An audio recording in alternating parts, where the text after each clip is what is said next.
नमस्कार दोस्तों, आज फिर आपका स्वागत है क्राउन इमिग्रेशन के यूट्यूब चैनल पर। तो पहली वीडियो मैंने बनाई थी, उसके अंदर मैंने बताया था कि 1 महीने के अंदर अभी 6 ऑफ जून को मैंने केरला और तमिलनाडु का टूर किया था, टूरिज़्म के लिए गए थे। उसकी वीडियो के अंदर मैंने कम्प्रहेंसिव बताया था। तो आज की वीडियो के अंदर मैं श्री अमरनाथ जी की यात्रा के बारे में बताऊँगा, क्योंकि अभी रिसेंटली 30th ऑफ जून को ये यात्रा आरंभ हुई थी। उसी दिन ही हमने ये यात्रा की थी। मैंने, मेरी वाइफ ने और मैं और मेरी वाइफ थे और एक और हमारे साथ कपल था। तो अगर आपने मेरी केरला और तमिलनाडु वाली वीडियो भी देखनी है तो हमारे चैनल पर को ब्रोज़ करके देख सकते हैं। तो आज की यात्रा के अंदर श्री अमरनाथ जी की जो यात्रा है, दिस इज़ अ फेमस और टफेस्ट यात्रा इन इंडिया है और बहुत ही स्पिरिचुअल यात्रा है। और हिंदू ट्रेडिशंस के अकॉर्डिंग हर एक पर्सन चाहता है कि मैं इस यात्रा को करूं। तो इस यात्रा को करने से पहले क्या क्या प्रिकॉशंस लेने चाहिए, मैं इस वीडियो के थ्रू बताऊंगा, और जाने की क्या क्या वे है, क्योंकि ये सारी की सारी यात्रा हमने पैदल की है और बहुत ही अच्छा एक्सपीरियंस रहा है। इवन ट्रैकिंग करना चाहते हैं तो ट्रैकिंग के लिए it is very good place है, ट्रैकिंग के लिए भी जा सकते हैं। तो मैं स्टेप बाय स्टेप बताऊंगा क्या क्या प्रिकॉशंस लेने हैं, क्या क्या सामान लेकर जाना चाहिए, क्या क्या वे हैं वहाँ के जाने के। और ये यात्रा 2 साल के बाद आरंभ हुई है, ड्यू टू कोविड के कारण बंद रही थी। इवन जो 370 था, और जब वो इंट्रोड्यूस किया था, यात्रा बीच में ही रह गई थी। मतलब लोगों का कहना ये है कि ये 3 साल के बाद ही आरंभ हुई है यात्रा। बहुत ज़्यादा रश है। अभी पीछे 2-3 दिन पहले बारिश भी हो गई है, बारिश के कारण यात्रा को स्टॉप भी करना पड़ा। बट जो 30 जून को गए थे लोग, उन्होंने बहुत ही इंजॉय के साथ वहाँ पर जो होली केव है, जो गुफा है श्री अमरनाथ जी की, उसको बहुत ही सिस्टमेटिकली उनके दर्शन किए हैं। तो ये मैं वीडियो भी बताऊंगा कैसी कैसी ये वीडियो रही है। सबसे पहले हम गए कैसे, अमृतसर से बाई एयर श्रीनगर सिर्फ 40 से 45 मिनट लगते हैं। तो इसकी टिकट भी आपको आने जाने की आई थिंक सो 14-15 हज़ार रुपये की मिल सकती है। उसके बाद 2 वे है आपको इस यात्रा में जाने के लिए। पहलगाँव वाला एक वे है, एक बालटाल। तो मेरा जो अपना एक्सपीरियंस है, जो बालटाल वाला है वो अच्छा है, क्योंकि बालटाल से जो यात्रा पैदल करने का जो डिस्टेंस है अप टू कैंपस से लेकर, जो कैंपस बना हुआ है और वहाँ की मंदिर तक का, गुफा तक का 16 किलोमीटर का है। अगर आप चंदनवाड़ी वाली साइड से जाते हैं तो 34 किलोमीटर पैदल चलना पड़ता है। ये वाला जो बालटाल वाला वे है, टफेस्ट वे है। आप अगर एनर्जेटिक हैं तो आप ये वाले वे को यूज़ करने की कोशिश करें। जाना कैसे, श्रीनगर पहुंचने के बाद आपको श्रीनगर एयरपोर्ट के बाहर से ही आपको बसेस मिलेंगी पहलगाँव तक की। अगर आपने पहलगाँव तक जाना है, जहाँ आपने बालटाल जाना है तो बालटाल के लिए भी वहाँ पर गाड़ी लगी होती है। वहाँ से डीलक्स गाड़ियाँ लगाई हुई हैं, वहाँ की स्टेट ट्रांसपोर्ट ने 450 रुपया लेती हैं, उसमें बैठ के आप जा सकते हैं। हमने ये यात्रा जो आरंभ की थी पहलगाँव से की थी। पहलगाँव वहाँ से आई थिंक 90 किलोमीटर है, तो बालटाल वहाँ से 120 किलोमीटर है। तो बालटाल से जब हम पहलगाँव पहुँचे, पहलगाँव हमने नाइट स्टे किया। 29 को पहुँचे थे, 30 को यात्रा आरंभ होनी थी, फर्स्ट डे था।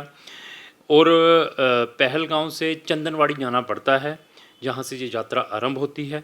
तो चंदनवाड़ी वहाँ से आई थिंक 16-17 या 20 किलोमीटर का है। तो वो भी हमने टैक्सी के थ्रू वहाँ से किया। वहाँ पहुँचने के बाद फिर यात्रा आरंभ हुई है।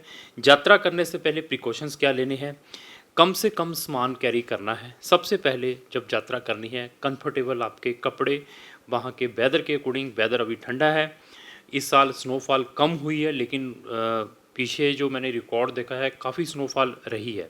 वेदर के अकॉर्डिंग आपके कंफर्टेबल क्लोथिंग। उसके बाद सबसे जो इम्पोर्टेंट है, यात्रा करनी है पैदल, तो आपके जो शूज़ है वो कंफर्टेबल चाहिए, बढ़िया कंपनी के और कंफर्टेबल जितने हो। और डीकैथलॉन के मैं रिकमेंड करता हूँ, 4-5 हज़ार रुपये के शूज़ आते हैं, तो वो आपको कंफर्टेबली ये यात्रा करवा सकते हैं।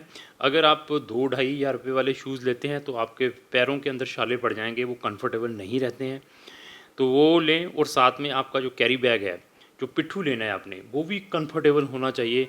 क्लोथिंग कितनी रखनी है जब आपने यात्रा आपने स्टार्ट करनी है, चाहे बालटाल से चाहे चंदनवाड़ी से, तो आपके पास एट लीस्ट 2 पेयर होने चाहिए एज़ पर द वेदर। एक तो कोट तो ले लो, और इनर भी आपके पास 2 या 3 अंडरगारमेंट भी चाहिए वो बैग के अंदर। इससे ज़्यादा कोई सामान नहीं लेना है। और साथ में क्या लेना, टॉर्च, टॉर्च ज़रूर लेकर जाएं। साथ में हो सके तो रेन कोट भी ज़रूर लें, क्योंकि बारिश कभी भी आ सकती है। वेदर ऐसा है क्योंकि पहाड़ियाँ हैं, तो पहाड़ियाँ में एकदम ही वहाँ पर मौसम चेंज होता है। अगर रेन कोट है तो आप भीगेंगे नहीं, वो आपकी यात्रा चली रहेगी। तो ये चीज़ें आपने साथ में कैरी करनी है जब आपने ये यात्रा। सॉक्स भी बताया, सॉक्स भी वैन कंफर्टेबल रखने हैं। एटलीस्ट 4 पेयर ज़रूर सॉक्स के भी अपने बैग के अंदर रखें। तो जब आपने यात्रा आरंभ करनी है, ऑक्सीजन की बहुत कमी है वहाँ पर, क्योंकि हिल बहुत ही 15,000 ये सी लेवल से अब 15,000 फ्रॉम द सी लेवल है। तो आप बताइए कि 15,000 सी लेवल का ऑक्सीजन का क्या वहाँ पर सिचुएशन होगी। और क्या है कि चट्टानें ही चट्टानें, पहाड़ है, ट्री बहुत कम है। तो ऊपर जब जाते हैं तो ऑक्सीजन, हमारे जैसे जो फिज़िकल फिट है उनको भी प्रॉब्लम आती है जब हम यात्रा करते हैं। तो उसके लिए क्या प्रिकॉशंस लेने हैं, मैंने फिर बताया। हमारी बॉडी के अंदर 80% तो ऑक्सीजन पानी ही पानी है। तो इसलिए यात्रा जब करनी है, ओवर ईटिंग, ज़्यादा खाना अवॉइड करना है। फ्री में लंगर तो बहुत लगे हुए हैं, तो लोग क्या करते हैं, खाने की कोशिश करते हैं।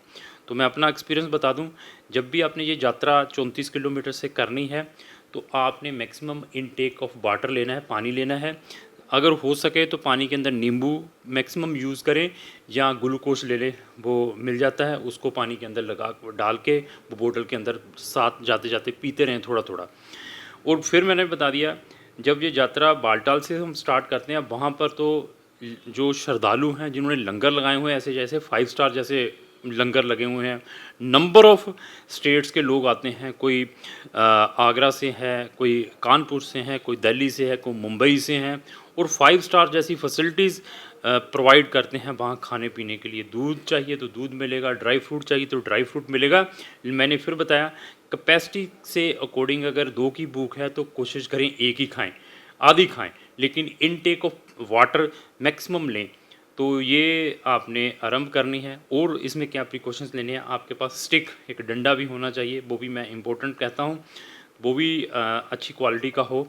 तो जब आपने ये स्टार्ट कर लेनी है तो आपने ज़्यादा तेज़ चलना नहीं है, बिल्कुल स्लो स्पीड पर से नीचे देख के आराम से आरंभ करें और बहुत ही आनंद आएगा। और यात्रा बहुत ही कठिन है, वहाँ पर जो वे बने हुए हैं जहाँ पर हम चलना है बहुत ही डिफ़िकल्ट हैं, इस वीडियो में आप देख सकते हैं, और बहुत ही डेंजरस हैं। कोई भी प्रिकॉशंस नहीं है सड़कों वहाँ पर, जो छोटे छोटे जो उन्होंने बनाए हुए हैं जहाँ पर लोग चलते हैं। तो और क्या है, मास्क ज़रूर साथ में रखने हैं। मास्क का कारण क्या है, क्योंकि डस्ट बहुत उड़ती है, घोड़े चलते हैं, घोड़ों की डस्ट के कारण वो डस्ट सारी आपके अंदर जाती है तो आपको सांस और फूलती है। तो मतलब 2-4 सॉफ्ट से मास्क रखें जब आपने पैदल करनी है, तो मुंह के ऊपर मास्क लगाकर तो यात्रा को आराम से आरंभ करें।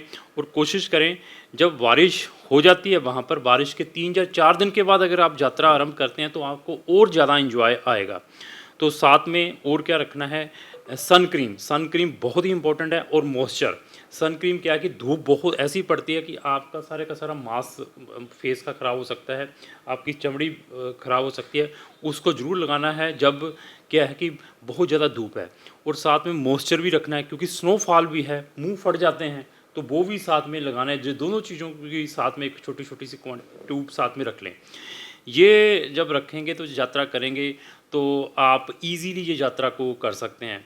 ये भोले भंडारी, ये देखो कहाँ पर बैठे हुए हैं, जिसको हम बर्फीले बाबा जी भी कहते हैं। बाबा बर्फीले, भूखे को रोटी और प्यासे को पानी, ये ऐसे करके भी लोग बोलते हैं। तो बहुत ही मतलब टफेस्ट यात्रा है, और मैं अपनी वाइफ का अप्रिशिएट करता हूँ, इसने हमें पूरा मुझे कोऑपरेट किया, क्योंकि 34 किलोमीटर फ्रॉम चंदनवाड़ी, मेरे साथ उसने 30 किलोमीटर चंदनवाड़ी से 5 तरनी तक 30 किलोमीटर तक यात्रा की। 5 तरनी में कैंपस है, वहाँ पर हमने नाइट स्टे की। वहाँ से नेक्स्ट से 6 किलोमीटर है गुफा तक, 6 किलोमीटर तक वहाँ पर गई।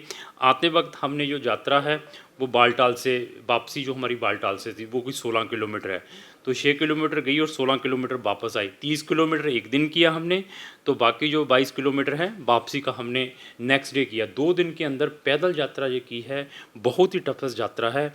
तो करनी है तो प्रॉपर प्रिकॉशंस लेकर जाएँ जो मैंने आपको बताए हैं, तो आप इस यात्रा को काफ़ी ईज़िली कर सकते हैं। अभी आता है हेलीकॉप्टर। हेलीकॉप्टर की फैसिलिटीज़ भी है, चंदनवाड़ी से भी है, बालटाल से भी है, जो कि 5 तरनी तक जाती है। तो आप हेलीकॉप्टर के थ्रू भी जा सकते हैं। हेलीकॉप्टर की जो टिकट है वन वे की 3500 से 4000 की बनती है। तो यात्रा मीन्स पैदल, अगर आपने यात्रा करनी है कोशिश करें कि इसको पैदल करें, आपको बहुत ही आनंद आएगा। आप अपना टाइम 4 दिन का रख लें कि हमने ये यात्रा 4 दिन के अंदर फिनिश करनी है, तो आप इजीली ये यात्रा 4 दिन के अंदर पैदल कर सकते हैं और आपको बहुत ही आनंद आएगा। और इस यात्रा का मुझे बहुत ही अच्छा एक्सपीरियंस रहा है। सारे के सारे क्लिप्स भी, वीडियोज़ भी मैंने अपनी इस वीडियो के अंदर लगा दी हैं, तो वहाँ जाकर भी देख सकते हैं। तो अगर आप इस यात्रा के ऊपर कोई कमेंट्स भी देना चाहते हैं, तो आप कमेंट्स भी दें ताकि इसको हम नेक्स्ट टाइम और इम्प्रूव कर पाएँ। अगर आपका एम इस यात्रा को करने का भी है, उसके भी पैकेज हम प्रोवाइड कर सकते हैं, क्योंकि जो बिगेस्ट सप्लायर हैं, उनके साथ हमारा कोलैबोरेशंस हैं, तो हम उसमें भी आपकी हेल्प कर सकते हैं। तो अभी आने वाले टाइम में अभी जो इंडिया की जो यात्रा है मैंने वो कर ली हुई है, श्रीनगर से लेकर कन्याकुमारी तक। तो अगर आपका भी दिल करता है इस यात्रा को करने के लिए, तो हमें संपर्क कर सकते हैं। लास्ट यही मेरी रिक्वेस्ट है कि अगर आपको जो मेरी वीडियो अच्छी लगी इसको लाइक एंड शेयर करना ना भूलें। Thank you.